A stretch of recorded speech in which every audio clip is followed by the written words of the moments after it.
ગુજરાતભરના તાજા અને સચોટ સમાચાર મેળવવા માટે અમારી રાષ્ટ્રીય સમાચાર ચેનલને સબસ્ક્રાઇબ કરો અને બેલ આઇકન પર ક્લિક કરો।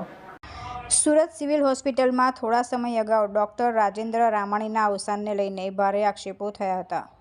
ડોક્ટર રામાણીના પરિવારજનોએ કામના ભારણથી લઈને બીમાર હોવા છતાં કામ કરાવાતું હોવાના આક્ષેપ કર્યા હતા, જેને લઈને એક તપાસ કમિટી નીમવામાં આવી હતી। આ કમિટી દ્વારા રિપોર્ટ સોંપવામાં આવ્યો છે, જેમાં રેગિંગ સહિતના તમામ આક્ષેપોને ફગાવવામાં આવ્યા છે। બીમાર પડ્યા અને મોત ન્યુમોનિયાથી થયું હોવાનું સામે આવ્યું છે। ડોક્ટર રાજેન્દ્ર દ્વારા રેગિંગની કોઈ જ ફરિયાદ કરવામાં આવી નહોતી। ડોક્ટર રાજેન્દ્ર તેના સિનિયર સાથે પણ સાલસતાથી રહેતા હોવાનું તથા હોસ્પિટલમાં ખુશ હોવાનું સામે આવ્યું છે। ડોક્ટર રાજેન્દ્ર દ્વારા અગાઉ પણ કોઈ ફરિયાદ ન કરવામાં આવી હોવાનો રિપોર્ટ સામે આવ્યો છે। રિપોર્ટની કોપી ડીન દ્વારા ખટોદરા પોલીસ અને ગાંધીનગરને મોકલી દેવામાં આવી છે, જેમાં કોઈ આક્ષેપને સમર્થન અપાયું નથી। ત્યારે આ રિપોર્ટના આધારે હવે પગલાં કેવા લેવામાં આવે છે તેના પર સૌની નજર છે।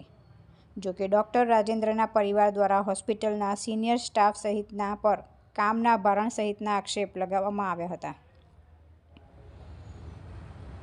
તુલસી શર્મા સાથે રાષ્ટ્રીય સમાચાર, સુરત।